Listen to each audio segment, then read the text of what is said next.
Welcome to Victory Update. I'm your host, Gene Bailey, today, along with my good friend, Greg Stevens. Hi, Gene. How are you? You know what I'm going to say.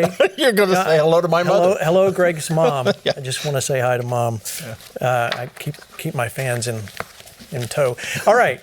So today is September 9th. Greg, it's been a good week so far. It's been a great week. And today is going to be I'm excited about today's interview, and we're going to have a good thing. But you know what? I noticed you guys, since I've been gone, you haven't said why we're sitting in chairs on the set.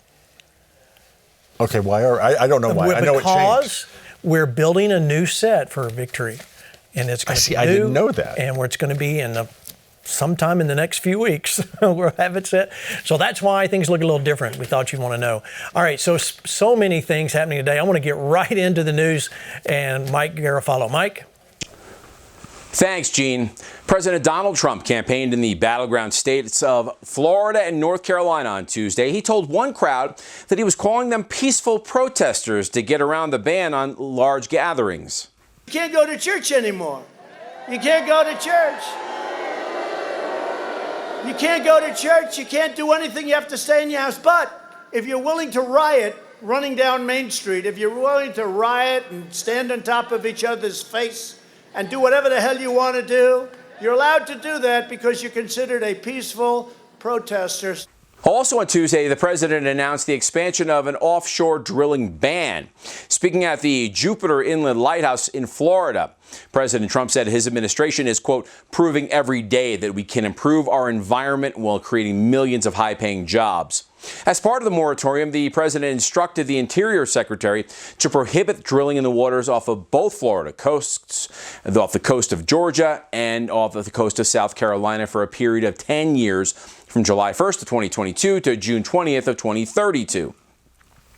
Representatives of Israel and the United Arab Emirates will appear together at the White House next Tuesday for the signing of a peace treaty officially normalizing relations. The White House confirmed the September 15th ceremony recognizing the Abraham Accord. Prime Minister Benjamin Netanyahu will be representing Israel, while the Foreign Affairs Minister and the Crown Prince's brother will be representing the United Arab Emirates. Last week, the two nations began discussions about opening embassies in each other's countries.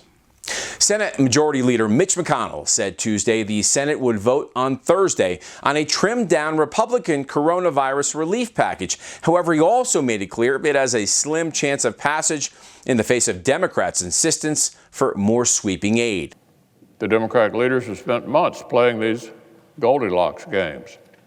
They've complained about every single thing we've put forward, but they've produced nothing of their own with any chance whatsoever of becoming law.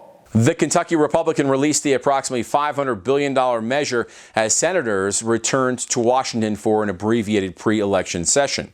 The Trump administration has expressed support for that measure. U.S. troops will soon be coming home from Iraq. The top U.S. commander for the Middle East said earlier today the American troop presence will drop from 5,200 to 3,000 by the end of September. The head of U.S. Central Command said the move is the result of confidence in the ability of U.S.-trained Iraqi security forces. It also makes good on a campaign promise the president made to get the United States out of endless wars. President Barack Obama won a Nobel Peace Prize in 2009 just after taking office for his, quote, extraordinary efforts to strengthen international diplomacy and cooperation between peoples. Not exactly sure what that means, but now President Trump has been nominated. What has the president done to earn such distinction? Broker a peace deal between Israel and the United Arab Emirates. A member of the Norwegian parliament submitted the nomination, saying Donald Trump has done more to create peace than most other Peace Prize nominees. As the Democrats take aim at President Trump over a story in the Atlantic magazine about an incident in France in 2018 that the president has denied, Fox News is reporting a wounded veteran has come out saying his image is being used by Democrats for political purposes. Bobby Henline is an Iraqi war veteran and the lone survivor of an IED blast. He told Fox News he is upset the Democrats are using his image across social media platforms to attack the president. Henline says he never commented on the story and he feels like he is being used as a prop. Two presidential campaign appearances this week in Michigan are getting much different reactions from Governor Gretchen Whitmer, a Democrat. Joe Biden's appearance set for today is apparently fine with Whitmer, but the president's appearance set for tomorrow is, as Whitmer said, very distressing. The difference, as the Detroit Free Press is reporting, the Democrat said she feels confident that the Biden event would encourage mask wearing, but she says she is less certain that would happen at the Trump event. Another flip-flop by Joe Biden. First, he was for a border fence or wall. That was back in 2008 during the presidential race. Of course, now he is against the wall and would stop construction if he wins in November. Now he has flip-flopped on forcing Americans to wear masks. The Democrat presidential nominee has recently made it clear numerous times he would use the power of the presidency to force Americans to wear masks. But now Biden is saying he would not issue the mandate because he believes it would be unconstitutional. They took a 7-year-old boy's Make America Great Again hat and apparently slugged a man who tried to get it back. Now the two women responsible, both 21, have been indicted on hate crime charges. The incident happened on August 20th outside of a restaurant in Wilmington, Delaware, on the riverfront there, not far from a Democratic National Convention gathering where Joe Biden was appearing. Olivia Winslow and Cameron Amy face charges of robbery, conspiracy, and hate crimes, along with endangering the welfare of a child. The incident was recorded on video. The Delaware Attorney General, a Democrat, called the women's actions unacceptable. American Airlines has now joined the ranks of the companies letting employees wear Black Lives Matter pins. The airline is reportedly calling the issue one of equality, not politics. An airline spokesperson said the topic came up when some black employees saw workers at other airlines wearing BLM pins. Currently, Starbucks, Delta Airlines, and a number of other major companies allow employees to wear items that show support for the BLM movement. American Airlines does allow other pins, including ones supporting Christians, veterans, and LGBTQ people. Back to you in the Victory Studio. Thanks, Mike, so much for the news break. Listen, I know you, like Pastor Greg, when we see these news breaks, we have to enter into prayer, because I'm telling you, no matter what the news is that you see, if you don't come at it immediately in a spirit of faith, you find yourself getting downtrodden and downhearted and sad about what the state of the nation's in. So listen, we're going to agree, and we agree in prayer in Jesus' name that God is in control of this nation. We proclaim it, we decree it so in Jesus' name. All right, so I got to keep on clicking right here. Listen, you want to know, what does God, Trump, and COVID-19 have to do? Or what about God, Trump, and the 2020 election? You're going to find out in just a few minutes here with our special guest, publisher Steve Strang. But right now, let's go to Aubrey Oakes, Jacob Smith, and D. Mims with Yes, I Will. Guys?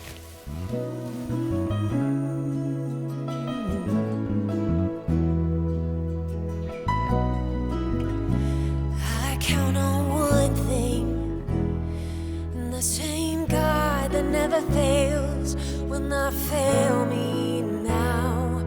You won't fail me now in the waiting. The same God who's never late is working all things out. He's working all things out. Oh yes, I will lift you high in the lowest valley. Yes, I will bless your name. Oh yes, I will sing for joy when my heart is heavy all my days. Oh yes, I will.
Yes, I will. Thank you, Aubrey. And guys, that was great. All right, well, I want to introduce you to my guest today. Not only is he a good friend of mine, we date all the way back to the PTL years. In Charlotte, North Carolina. I think we were both 5 and 6. Anyway, Steve Strang is the CEO of Charisma Media and founder of Charisma Magazine. Steve Strang's journalist, editor, who's covered the Pentecostal and the Charismatic movement for more than 3 decades. He's the author of the book, God, Trump, and the 2020 Election, Why He Must Win and What's at Stake for Christians if he loses. Now, that's what we were going to talk about probably a few months ago. We were going to talk about this book, but now he's written another book in the meantime, God, Trump, and COVID-19. I'm telling you, how the pandemic is affecting Christians, the world, and America's 2020 election. This is a book I just got today, and it's powerful. And listen, we're going to tell you at the end of the program just how you can get your copy of this. Steve's mission is this: through the media, to inspire people through the power of the Holy Spirit to radically change their world. Steve, thank you, sir. Thanks for coming on the program. Thank you. Thank you so much for being here on Victory Update today. All right, Steve, so what inspired, I know we've been through this pandemic, but I want to first off find out what inspired you to write this book? Well, let me start by saying what inspired this book is just how important this election is. And I realize that most Christian people are probably going to vote Republican every time it rolls around. That's just kind of what happens. But there's so many people that are apathetic, that don't really understand the issues, or they're bombarded so much by the media negativity that after a while it's like, maybe I need to stay out of this, maybe it'll work out. And I wanted people to wake up. This book came out in January. In January, we were just hearing about a flu coming over from China. Right. I don't even remember exactly when they named it. Yeah. And suddenly everything shut down. I think I was scheduled to come out here, and then everything shut down because of COVID. And suddenly the whole supply chain was broken down, bookstores were closed, everything was closed. We didn't really know what was going to happen. And there were so many things going on that I bring out in the book, a lot of them having to do with religious persecution. Yeah. Because what's happened is we've got these mayors and governors. Thankfully, it's not all over the country, but they tend to be left-leaning. And look how quickly they use their powers, not in every case, but in many cases, to persecute the church. Right. And so what we got to see, while they had this kind of unusual power, because usually governors wouldn't have this much power, but I mean, they had power to tell us to stay home. Yeah, that's true. Powers to shut down restaurants. And they decided that the church was non-essential. But then it became hypocritical because they would say, it's not safe to go to church, but it's safe enough to go out and protest, or safe enough to go to the gambling casino, or to the abortion clinic. And Christians are finally starting to stand up and to fight back sometimes in the courts. But it's a foreshadowing of what will happen if the other side gets in this election. And there are a lot of other issues that are important. Trump is a great leader. That's very important. A lot of his policies about Israel, everything else. But the thing is that if we let the other side get in power, they have already said that they think we're deplorables. They think that we are haters. Not everyone, of course, but I say that the same people who don't like Donald Trump don't like me either. They just don't know my name. And so that's why I wrote it, because I needed an update. And I said to myself, if this had happened when I was writing the book, of course I would have included this. Sure. So we did it digital only. Of course, things have opened up some, and so now it's in print. It's a small book. It's a sequel. I wrote it in only 3 weeks. I know you called me, and we were talking about it, and you said, I'm going to write a book in 3 weeks. And I'm like, oh, Lord, what a project to take on in that amount of time. It's amazing. Listen, I want to dig, Steve, if I can. I got some questions. See, I got my little bookmarks here. Listen, some things that I had not seen or heard of, you actually tapped into. And this is chapter 3 on China's role in the pandemic. So I want to pick up when you talks about your longtime friend, Frank, sent you a text that shocked you. Well, Frank is a prophet, and he has contacts all over the world. And he had this scoop that he wanted to release to the press. And he considers me press. Right. And he wanted to do it through us. And what he was saying is that he was getting reports from China that the virus did not start in a wet market, or we would call it a meat market. It started at a lab, and the lab was financed by France, and then France pulled out of it, and they were doing military things. It sounded like the biggest conspiracy theory in the world. So your first reaction was? I can't release this because I can't verify it. Right. We have no one over there. We don't speak Chinese. You think the Chinese government's going to do it.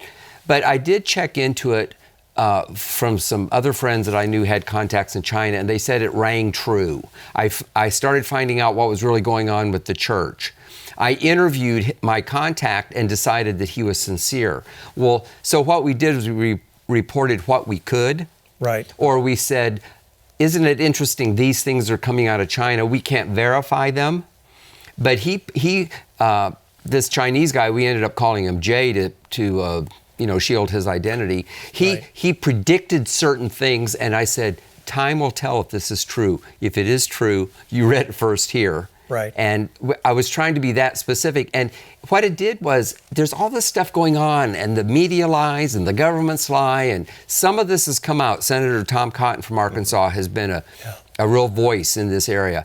But it was just interesting that the Lord, it was in February. I did a podcast. People can go on the Charisma Podcast Network and look for the Strang Report and listen to it if they sort of know how to search for that, and I was able to use that material in the book. All right, well, I want to kind of take some of these that you listed out here. The government issued no quarantine until much later. And then you said, then came the part that sounded like a conspiracy theory. A secret P4 or level 4 lab already knew the virus could be transmitted from human to human, but it was never disclosed. Well, that was part of what I was talking about. This lab, they call it a P4 lab. I don't even know what it stands for, but, supposedly they were, they had SARS, and then they had swine flu, and it seems like there was one other that I'm forgetting the name of right now. MERS, maybe? Yeah. And and there's all kinds of viruses. I'm not a scientist, of course, but there's all kinds of viruses going around at all times. And at first it seemed that it would be about the same, and they were supposedly studying it so they could, prevent it or something. There's reason to believe that they were actually doing some kind of warfare. And if nothing else, this has proven that you can shut down the world with a virus. Isn't that amazing how quick everything shut down? Just like that. Yeah. Well, all of our economies are connected except for a few countries. All the economies are connected. You hit the countries, you've shut down their economy. You talk about in here, in January 2020, the first person to suspect the new coronavirus was a Jewish retired military officer. Did that shock you? Yeah, a lot of the stuff shocked me. And what I did was I researched as best I could.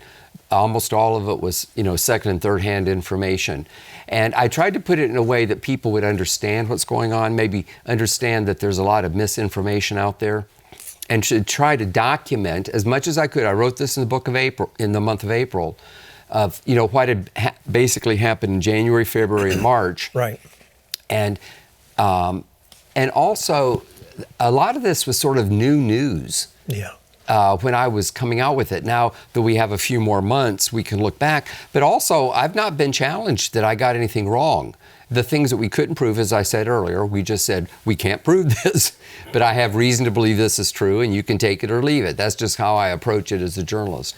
And you get into, listen, there's so much stuff here. You just got to get the book. I'm jumping, doesn't even come close. You go into alarming anti-Christian trends. Is a chapter in your book where you talk about really diving in what does this mean to the Christian world and the Christian public. And there was one part in here where you talked about Louisville's Mayor Greg Fisher ordered Christians not to attend Sunday services even if they remained in their cars to worship, and even though it was Easter Sunday. It was unbelievable. The mayor's decision was stunning, and it was, by all reason, unconstitutional. But I did not remember that. Did you remember that it happened? Yeah. That you couldn't stay in your car, and then I did some podcasts on it at the time. A lot of the stuff, my first reporting was talking to someone and getting a podcast and then using that or following it up later. But it's unbelievable. Rodney Howard Brown down in Tampa, which I write about in there, and a longtime friend of mine and a friend of your ministries, he was arrested. It was Palm Sunday. It was the week before Easter, before this happened. Yeah. And he was arrested. He was the first pastor, I've been told, first pastor in American history to be arrested for holding a church service. Now, maybe pastors did something illegal and they were arrested for something else. But his crime was he held a church service when they had a shutdown. Now, in Florida, that had a good effect because within 2 days, the governor had switched it so that churches were essential. Right.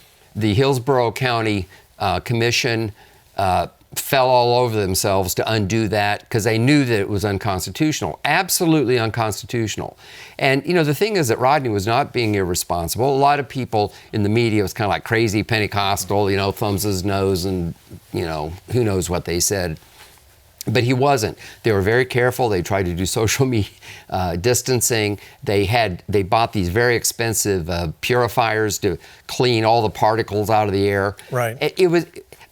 It was interesting how quickly the government is able to say, you can't be there. We can tell you when to go. The thing is that our right to religion, to worship, is from God, not the government. That's right. We just put it in our First Amendment.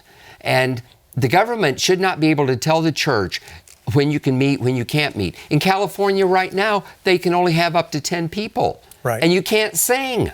Right. Now, some churches are actually defying that because it became really crazy. Church is not safe for to meet in a church, but you can go to a protest where nobody has on masks and people are shoulder to shoulder, and that's okay. Yeah. And because of that, some pastors, John MacArthur is probably the best known, has stood up to that. Yes. And I think that we're going to see that.